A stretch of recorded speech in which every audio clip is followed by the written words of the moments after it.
Sa mga kapuso nating mamamasyal ngayong long weekend, asahan niyo po ang mas maigpit na seguridad sa matataong lugar tulad ng mall. Patuloy kasi ang pagbabantay ng pulisya para tiyakin ang kaligtasan ng publiko. Nakatutok si Rida Reyes. Hanggat naka-full alert status daw ang buong kapulisan, masanay na raw na makita sa mga shopping mall ang mas maraming pulis. Kanina, nag-ikot ang PNP sa ilang malalaking mall sa Taguig para silipin kung nasusunod ang mas pinahigpit na security measures para matiyak na hindi na raw masusundan pa ang naganap na pagsabog sa Davao nitong nakaraang linggo. Pag weekends po ma'am dito sa may mall, talagang dagsahan po ma'am ng tao po rito. Ang alert natin? Which is doble po ma'am yung alert po ma'am namin dito.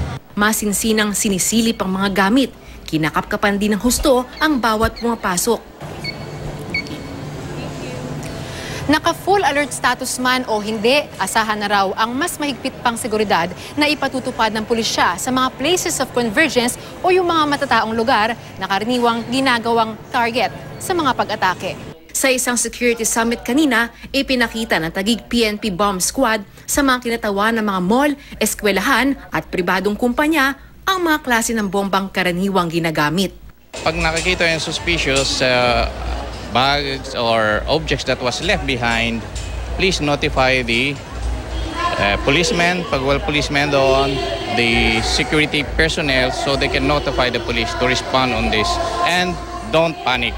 Hindi lang sa mga mall naghihigpit ng seguridad, naka-heightened alert din ang Manila North Harbor, lalo pat 6,000 pasahero ang dumaraan dito kada araw. Dinagdagan natin ang profiling ng mga, lalo na yung mga arriving passengers from the south, no? Because of the situation niya, no? Ininspeksyon naman ng PNP NCRPO ang mga checkpoints sa ilalim ng Oplan Sita sa Metro Manila. Bukod sa mga pulis, may 155 sundalo ring idineploy. There's no reason for us to be alarmed. There's no reason for us to panic.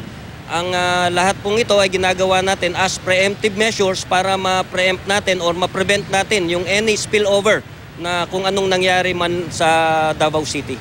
Magdamagan din ang pagbabantay ng PNP at AFP sa mga checkpoint na ipinakalat sa mga probinsya. Rida Reyes, Nakatutok, 24 Oras.